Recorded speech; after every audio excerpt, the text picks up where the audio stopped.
दोस्तों मैं आपको एक कहानी सुनाता हूँ। ये बिल्ली जो बहुत चालाक होती है और ये गाय को मार के उसका दूध लेके चली जाती है। फिर उसका हस्बैंड उसका बैल आता है, उसे गुस्सा आता है तो वो उस बिल्ली के पीछे जाता है उसके घर और उस बिल्ली को हड़काता है और बिल्ली फिर सॉरी बोलने लगती है, लेकिन वो मानता नहीं है। उसे उठाकर पटक देता है और उसे बंधक बना लेता है।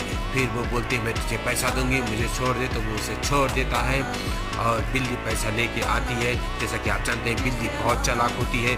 उसने उसको पैसा दिया और बैल फिर लेके पैसा जाने लगता है। वो उसके अंदर बम रख देती है और बैल वहीं बम में मर जाता है। और बिल्ली जैसा कि आप जानते हैं बहुत ही चालाक होती है, तो वो उसका मांस बना के खा जाती है और उससे तंदूरी कर देती है। तो इसीलिए बोलते हैं बिल्ली मौसी बहुत चालाक होती है।